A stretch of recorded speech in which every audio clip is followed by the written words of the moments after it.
नमस्ते। आज हम एक बड़ी सिंपल सी कहानी सुनेंगे, लेकिन उसकी सीख बहुत गहरी है।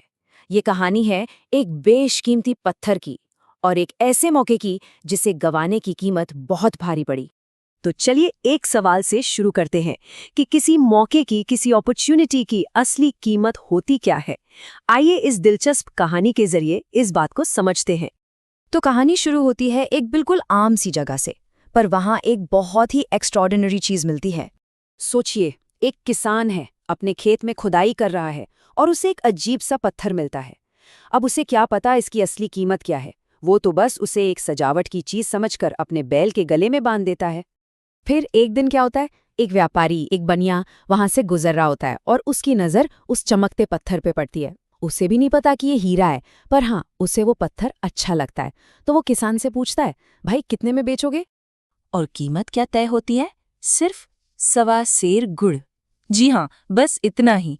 एक अनमोल हीरा और उसकी कीमत सिर्फ 1.25 सेर गुड़। सौदा हो जाता है। और मजे की बात देखिए, ये जो नासमझी की चेन है ये आगे भी चलती है। वो बनिया भी उस किसान की तरह ही उसे बस एक चमकता हुआ पत्थर समझता है। और क्या करता है, अपनी दुकान की तराजू पर सजाने के लिए टांग देता है। मतलब हीरा सबके सामने है, पर फिर भी किसी को नजर नहीं आ रहा।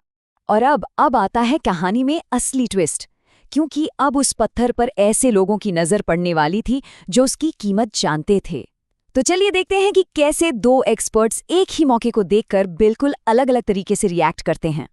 तो होता यह है कि एक जौहरी उस बनिए की दुकान पर आता है और उसकी पारखी नजर 1 सेकंड में उस पत्थर को पहचान लेती है।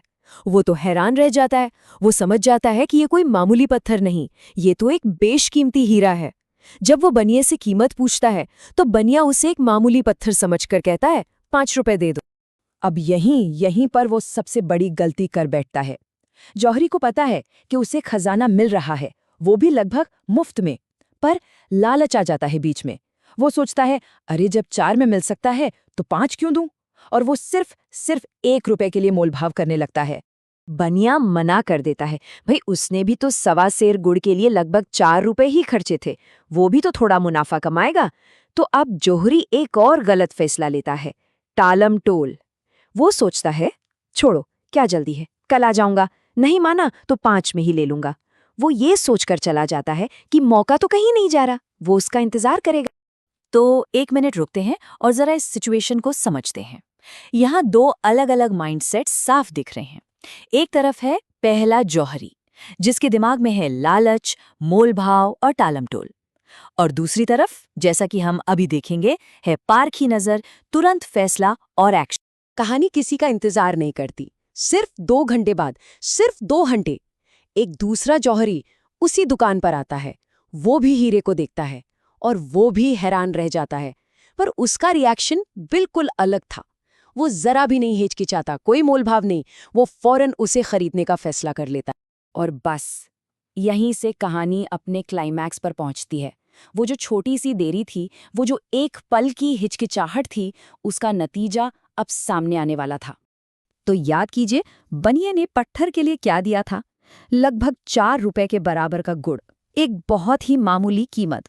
पहले जौहरी को वो कितने में मिल रहा था? सिर्फ 5 रुपए में। एक पूरी की पूरी दौलत सिर्फ 5 रुपए में। पर 1 रुपए के लालच ने उसे रोक दिया। और दूसरे जौहरी ने क्या किया? उसने बिना एक पल सोचे सीधे 100 रुपए दिए। मांगी गई कीमत से 20 गुना ज्यादा। क्यों? क्योंकि वो समझ गया था कि मौके की असली कीमत इन रुपयों से कहीं ज्यादा थी। उसने पत्थर नहीं खरीदा था, उसने जिंदगी का सबसे बड़ा मौका खरीदा। क्योंकि उस हीरे की असली कीमत न तो 4 रुपए थी, न 5 और न ही 100। वो तो लाखों का हीरा था। जरा सोचिए, पहले जौहरी ने क्या खो दिया? अगले दिन पहला जौहरी बड़े आराम से 5 रुपए लेकर दुकान पर लौटता है। उसे तो लग रहा था कि हीरा वहीं उसका इंतजार कर रहा होगा। वो बनिए से उस पत्थर के बारे में पूछता है और बनिया कहता है, वो तो बिक गया। ये सुनते ही जौहरी के तो होश उड़ जाते हैं और अपनी शर्म और गुस्से में वो बनिए पर ही बरस पड़ता है। अपनी नाकामी को छिपाने के लिए वो बनिए को नीचा दिखाने की कोशिश करता है।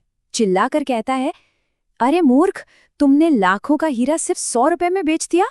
लेकिन बनिए का जो जवाब था वही इस पूरी कहानी का सार है। वो पलटकर कहता है, मुझसे बड़े मूर्ख तो तुम हो। मेरे लिए तो वो बस एक पत्थर था, मुझे तो पता ही नहीं था कि मेरे पास क्या है। पर तुम तो उसकी कीमत जानते थे। तुमने अपनी आंखों से लाखों का खजाना देखा और उसे सिर्फ 5 रुपए में भी नहीं खरीद सकते। तो इस कहानी से हमें क्या सीख मिलती है? ये सिर्फ एक हीरे की कहानी नहीं है, ये एक बहुत बड़ा सबक है कि हम अपनी जिंदगी में मौकों को कैसे देखते हैं और कैसे उन पर रिएक्ट करते हैं। ये कहानी हमें कुछ बहुत ही सीधी और सच्ची बातें सिखाती है। पहली, मौका किसी का इंतजार नहीं करता। दूसरी, टालम-टोल की कीमत बहुत बहुत भारी पड़ सकती है। तीसरी, हिचकिचाहट आखिर में सिर्फ पछतावा ही देती है। और सबसे ज़रूरी बात, किसी चीज़ की कीमत जानना बेकार है अगर उस पर एक्शन लेने की हिम्मत न हो। मतलब जो काम आज हो सकता है उसे कभी भी कल पर नहीं छोड़ना चाहिए। और आखिर में कहानी का निचोड़ यही है, कामयाबी सिर्फ मौके पहचानने से नहीं मिलती, कामयाबी मिलती है उस पल की कीमत समझने से, अभी की कीमत समझने से और उस पर फौरन एक्शन लेने से। तो आखिर में एक सवाल खुद से पूछने वाला है कि किसी की जिंदगी में वो 5 रुपए वाला हीरा क्या हो सकता है? वो कौन सा ऐसा कीमती मौका है जो सामने दिख रहा है पर शायद किसी छोटी मोटी वजह से उसे पकड़ने में हिचकिचाहट हो रही है? ये कहानी हमें याद दिलाती है कि कभी-कभी देरी की कीमत इतनी ज्यादा हो सकती है जितनी हम सोच भी नहीं सकते।